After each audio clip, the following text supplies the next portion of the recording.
evening's freeholders meeting, there was a new freeholder introduced, freeholder Granados from Elizabeth, I believe. Congratulations and welcome. You seem like a nice guy. I guess you'll cut your teeth. In the public speaking portion, I welcomed freeholder Granados, and I also asked him to introduce himself to the county and explain what qualifications he had on his resume that would lead him to be able to administer a $500 million budget. And I hoped that he would do that at the end of the meeting when it was his turn to speak in freeholder wrap-ups. We never heard that. Though I did hear him saying he was a proponent of transparency. So maybe next meeting he'll come up and introduce himself. But I also did hear another comment that was made by freeholder Bergen.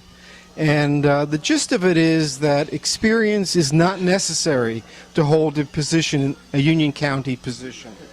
I find it interesting that Mr. Patterson questions Vice Chair Hudak's appointment as the fiscal chair, saying he has no experience, implying that having experience as an accountant or something like that is a necessary experience to be the fiscal chair. That implication just isn't true. We are elected officials.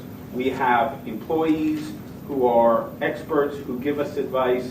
It is the job of the elected officials to head the fiscal committee, and certainly there's no need to have that experience to do an appropriate job. And I'm sure that Vice Chair Hudak will do an admirable job there, as Mr. Sullivan did. Is that experience is not necessary to hold a position, a Union County position. So I think that really says it all. We don't have to go any further. So you say to hold a Union County position, or worse than that, what I heard.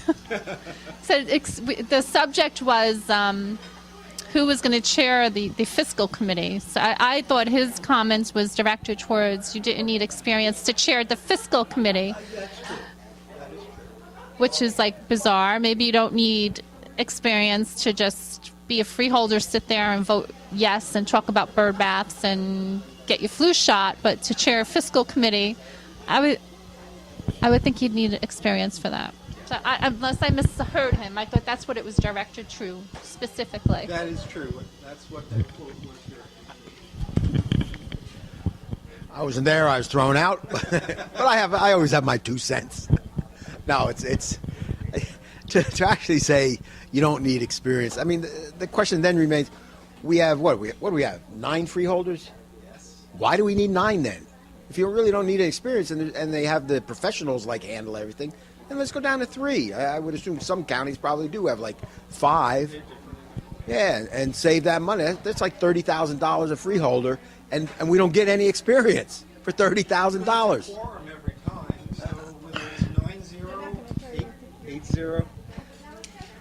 Since the freeholder vote, almost every meeting is 9-0. So 8-0, 7-0, 5-0. What difference does it make? It's always going to be passed. So we really don't need 9, to your point. All right, and then if you listen to my initial rant about public questioning, you'll see I brought up, some other employees of the county that had no experience, and we could sit here and probably pick at least 25% of the county employees, that are just connected to politicians, relatives, friends, cronies, hacks, operatives, and you can pick it out. You can pick it out. They have no experience. So, okay, I'll give it to John. The only point I'd add is that Bergen did mention we have experts to do that for us. The experts they have, it's just a bizarre. It's being proud of your ignorance, and you have experts, so that's how you get sold solar panels. That's how you get, well, maybe an OPEB valuation in your audit report that's fraudulent because you can't grasp what's in there. You trust your experts, and your experts have their own agendas. They want to get paid $1 million a year. That's Dakota's agenda. So to trust in these people, you really have to be a certain personality. No, dumb, that's about it.